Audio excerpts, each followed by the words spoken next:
जय श्री राम। परम श्रद्धेय स्वामी जी के चरणों में कोटि कोटि नमन। परम श्रद्धेय श्री गोसाई जी के चरणों में कोटि कोटि नमन। अनंत कोटि ब्रह्मांड नायक परात्पर सर्वेश्वर प्रभु श्री रामचंद्र जी के चरणों में कोटि कोटि नमन। सभी प्रेमी भक्तों को मेरा बहुत बहुत प्यार, बहुत बहुत आशीर्वाद। श्री राम जय राम, जय जय राम। श्री राम जय राम, जय जय राम।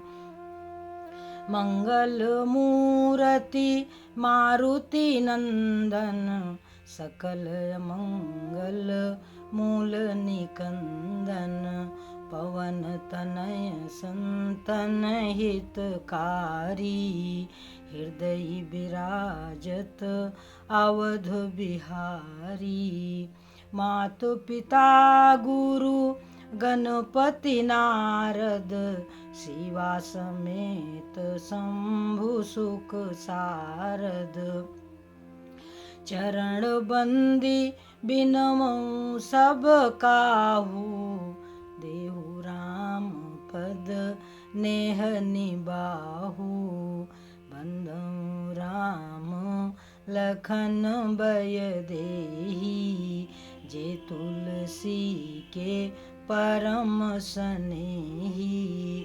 जे तुलसी के परम स्नेही। श्री राम जय राम, जय जय राम। श्री राम जय राम, जय जय राम। सज्जनों, बंदो राम लखन वैदेही, और जय तुलसी के परम स्नेही। मंगल भवन अमंगल हारी, उमा सहित जेहि जपत पुरारी। उमा सहित जेहि जपत पुरारी। जो मंगल के भवन हैं, अमंगल का हरण करने वाले हैं, और शंकर पार्वती उमा सहित जय जपत पुरारी। सज्जनों, भगवान राम का जो नाम है वो चेतन है, चेतन है, वो जड़ नहीं है।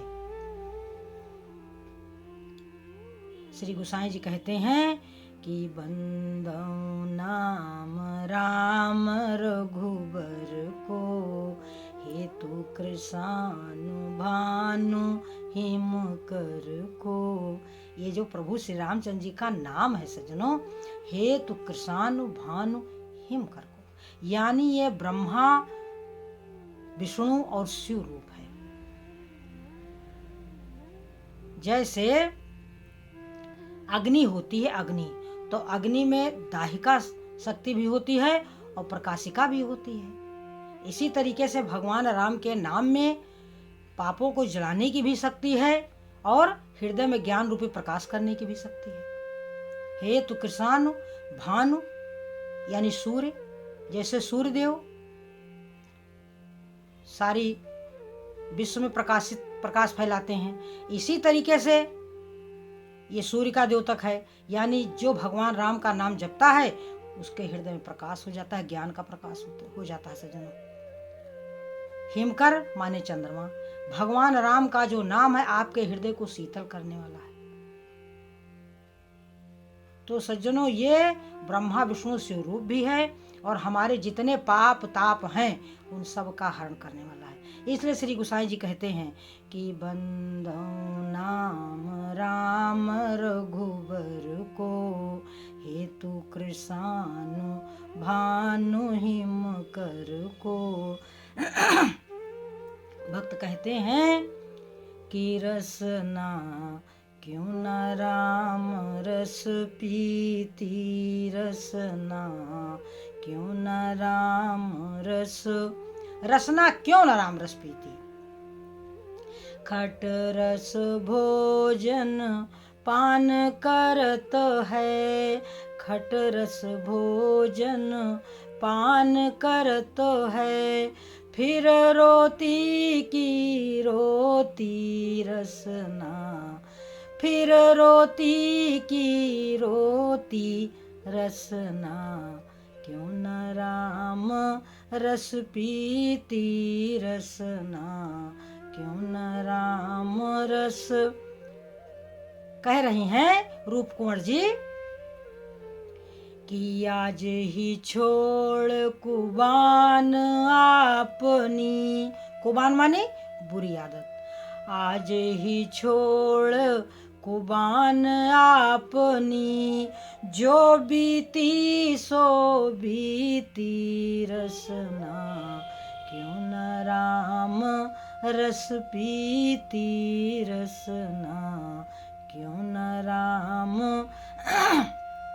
कह रही हैं कि वा दिन की तू सुध बिसराई, वा दिन की तू सुध बिसराई, जा दिन बात कही थी रसना, क्यों न राम रस पीती रसना, क्यों न राम। वा दिन की तू सुध बिसराई, यानी जब तू माता के गर्भ में था। सज्जनों, महात्मा गण ऐसा कहते हैं, शास्त्र ऐसा कहते हैं कि जब बच्चा पेट में होता है तो 8वें महीने वो सीधा हो जाता है। वैसे तो बच्चा उल्टा होता है, सिर नीचे को और उसका पैर ऊपर को, परंतु 8वें महीने बच्चा सीधा हो जाता है, उसका सिर ऊपर को और पैर नीचे को जाता है। तब भगवान की कृपा से उसको कई जन्मों की याद आ जाती है और तब वो भगवान से प्रार्थना करता है कि प्रभु अब हमको इस जठराग्नि से निकालो, हमारा उद्धार करो, हमारा जब जन्म होगा तब हम जो है आपका भजन करेंगे, अब हम माया में नहीं फंसेंगे। जीव ऐसा करार करता है भगवान से, और जो 9 महीने वो जन्म उसका हो जाता है तो जैसे ही माता के गर्भ से बाहर आया वैसे उसको माया लग जाती है। क्यों? ये ब्रह्मा जी की आज्ञा है, क्योंकि ब्रह्मा जी सृष्टि की रचना करते थे और सृष्टि आगे बढ़ नहीं पा रही थी। सज्जनों, सृष्टि की रचना करते थे, सृष्टि आगे बढ़ नहीं पा रही थी। तब फिर प्रभु की प्रेरणा से माया की उत्पत्ति हुई और माया को यही आज्ञा मिली कि जीव जैसे ही जन्म ले वैसे तुम उसको लिपट जाओ। तो जिसका जो कार्य है वो तो करेगा। सज्जनों, माया का कार्य है आपको बांधना और भक्ति का कार्य है आपको खोलना। अब आप भक्ति की तरफ देखें तो भक्ति आपकी मदद करे। भगवान के चरणों में भक्ति रहती है, आप भगवान के चरणों का ध्यान करें, भक्ति आपके पास आ जाएगी धीरे धीरे और आप मुक्त हो जाएंगे। रहेंगे तब भी आप संसार में, खाएंगे पिएंगे सोएंगे, सारा सुख लेंगे, परंतु सुख में आसक्ति नहीं होगी। सुख तो आप सारा भोगेंगे, जितना संसारी व्यक्ति सुख भोगता है उससे कई गुना ज्यादा भगवान का भक्त सुख भोगता है। कैसे? जैसे एक कटोरे में शहद रखा है, कटोरे में शहद रखा है, 2 मक्खियां आईं। एक मक्खी चालाक थी, वो कटोरे के किनारे बैठ करके उसने शहद को खा लिया और उड़ गई। और दूसरी मक्खी मूर्ख थी, लोभी थी, वो बीचों बीच शहद में बैठ गई। वो शहद तो खा ही नहीं पाई, उसके पंख सब शहद में डूब गए और वहीं डूबकर वो मर गई। बस यही स्थिति भगवान के भक्त की और संसारी जीव की है कि दुविधा में दो गए, माया मिली न राम। माया तो कभी मिलती ही नहीं है भाई। जितना हम भोजन कर लें, जितना हम वस्त्र पहन लें, जितने दिन हम जीवित रह लें, जिस घर में रह लें, वो घर, वो वस्त्र, वो बिस्तर, वो सुख सुविधा, तुलसी धन धाम शरीर ले। तो वही रूप कुंवर जी समझा रही हैं कि वा दिन की तू सुध बिसराई, जा दिन बात कही थी रसना, क्यों न राम रस पीती रसना, क्यों न राम रस पीती रसना।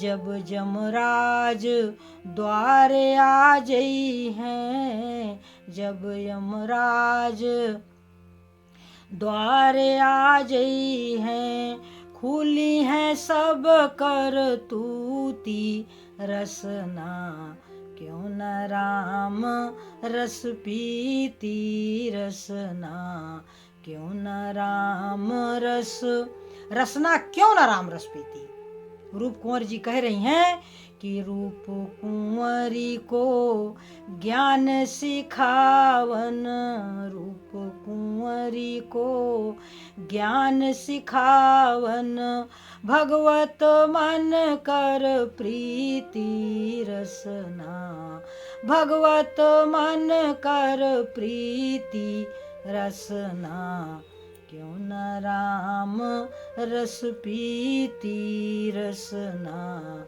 क्यों न राम रस पीती रसना। तो ये है सज्जनों कि रसना क्यों न राम रस पीती। तो वही श्री गोसाई जी कह रहे हैं कि बंदऊ नाम राम रघुबर को, मैं प्रभु श्री रामचंद्र जी के नाम की वंदना करता हूँ कि जो हेतु कृषानु भानु हिम कर को, जो सूर्य चंद्रमा और अग्नि का देवता है। हमारे पाप जल जाएंगे, हमारे हृदय में प्रकाश हो जाएगा, हमारा हृदय शीतल हो जाएगा और कुल मिलाकर के हमारे हृदय को विश्राम हो जाएगा। सज्जनों, एक तो होता है कहने का संतोष कि भैया संतोष करो, एक संतोष कहने वाला होता है, और एक संतोष वो होता है जो हृदय में प्रकट हो जाता है। तो सज्जनों, जो संतोष हृदय में प्रकट हो जाता है उसी को आत्मबोध कहते हैं। जो त्याग, जो परोपकार की भावना, जो ईश्वर प्रेम हृदय में प्रकट हो जाता है। कहने को तो यही बातें सब बोलेंगे सज्जनों, जो हम बोल रहे हैं यही सब बोलते हैं, परंतु जो आत्मबोध है वो अलग चीज है। आत्मबोध क्या होता है? आत्मबोध ये होता है कि फिर सुख दुख लाभ हानि जय पराजय मान सम्मान ये असर नहीं करते। बस आत्मबोध की यह पहचान है। इसलिए बाहर वाला किसी को पहचान नहीं सकता। मेरे स्वामी राम सुखदास जी महाराज अपने जीवन का एक वाकया उन्होंने लिखा है साधन सुधा सिंधु में कि इनके पास एक व्यक्ति गया। देखिए महाराज जी अब तो शरीर छोड़ गए हैं, गीता भवन में रहते थे। सारी दुनिया जानती थी कि वो कितने बड़े संत हैं और कितना उन्होंने ग्रंथ लिखे हैं और कितना उनकी जो वाणी है निर्विषयी है। सज्जनों, मुझे श्री गोसाई तुलसीदास जी के बाद अगर इस सृष्टि में, इस विश्व में जहाँ तक हमारी दृष्टि काम करती है, हमें स्वामी राम सुखदास ही सच्चे संत दिखे हैं। मैं ये नहीं कहती कि कोई संत नहीं है, संत से तो संसार बहुत सारे संत हैं, परंतु वो कितने ऊंचे हैं इस विषय में हम कुछ नहीं कह सकते। परंतु जो स्वामी राम सुखदास जी महाराज हैं, श्री गोसाई जी के बाद मुझे बस वही समझ में आए। उनकी वाणी बिल्कुल दूध का दूध पानी का पानी। आप लोग आराम से YouTube पर उनके लेख को पढ़ सकते हैं। यदि वाणी उनकी थोड़ा साफ अब नहीं है, क्योंकि उस समय काफ़ी बुजुर्ग हो चुके थे जब ये बनाया गया है, जो है उनका कथा रिकॉर्ड की गई है, इसलिए वाणी तो साफ नहीं, क्लियर नहीं आती। किसी किसी वीडियो में वाणी क्लियर है, परंतु जो उनका लेख है वो इतना सुखदाई, इतना सुखदाई, इतना सुखदाई है कि अब उसका आनंद तो जिसे मिला है सज्जनों वही जान सकता है। तो उनकी वाणी बिल्कुल निर्विषयी है, उसमें कहीं से कोई दिखावा नहीं, कहीं यहाँ तक कि सज्जनों हम लोग तो अपना फोटो भी हम लोगों की दिख रही है, परंतु स्वामी जी ने तो जो कहा कि स्त्रियों को ना तो गुरु बनना चाहिए और ना गुरु बनाना चाहिए। तो सज्जनों, मैंने उनकी वाणी को अक्षरशः पालन किया कि ना तो मैंने किसी को अपना शिष्य बनाया और ना ही मैं गुरु अपने आप को समझती हूँ। मैं एक साधारण सी महिला हूँ और चूंकि अब प्रभु का गुणगान किए बिना मैं नहीं रह सकती, मैं परेशान हो जाती हूँ। उनका ही चिंतन होता है नारायण का, तो फिर मैं गुणगान किसका करूँ सज्जनों। तो बस ये है, और इसलिए मैं सबके समक्ष हुई हूँ। अन्यथा स्वामी जी का तो कहना यही है कि स्त्री का पति ही उसका गुरु है और स्त्री को कभी गुरु बनना ही नहीं चाहिए। मैंने नामदान देने वाला कार्य ना तो मेरे स्वामी जी ने किया और ना ही मैं कर रही हूँ। मैं केवल और केवल राम कथा करती हूँ, वो भी बहुत कम। कभी कभी कहीं कहीं चली जाती हूँ कथा करने, बाकी अब जब से यूट्यूब में है तब से मैं इसे यूट्यूब पर राम कथा करती हूँ सज्जनों। तो ये क्या है, उनके वो बहुत उच्च कोटि के महात्मा थे। तो महात्मा स्वामी जी के पास एक व्यक्ति गया और वो कहता है कि स्वामी जी हमको कोई सच्चा संत बताओ तो मैं उससे नाम दान लूं। तो स्वामी जी ने कहा कि भाई अब सच्चा संत तो ढूंढने की शक्ति मुझ में तो नहीं है, आप ही ढूंढो। तो ये हाल है सज्जनों, ये हाल है कि इतने बड़े संत उनके सामने हैं स्वामी जी महाराज, जिनको हम लोगों ने किताब से पढ़ करके अपना गुरु माना और उनके दर्शन मिले भगवान की कृपा से। उनके लेख पढ़ करके मैंने उनको अपना गुरु माना कि बस यही अगर संसार में है तो यही मेरे गुरुदेव हैं। और मैं वहां तक गई, परंतु पता चला कि स्वामी जी नामदान नहीं देते। तुम्हारा बस उनकी यही है कि जो वो कहते हैं वो करो, जो कहते हैं वो करो। तो मुझे ये बात अच्छी भी बहुत ज्यादा लगी, क्योंकि मुझे भी गुरु बनने का कोई शौक तो था नहीं, मुझे तो ईश्वर पने में मगन होने का शौक था। इसलिए जो कुछ प्रभु की कृपा से मुझे ज्ञान ध्यान जो भी मिला वो मैं बड़े सरल और सहज तरीके से इसलिए बताती हूँ कि सज्जनों, प्रभु को पाना बिल्कुल बिल्कुल सरल है। भगवान कहीं बाहर थोड़ी गए हैं, वो तो हृदय में है, वो तो प्रेम है, वो तो ज्ञान है, वो तो भाव रूप है। उनको हम कहाँ ढूंढेंगे, वो तो हृदय में ही है।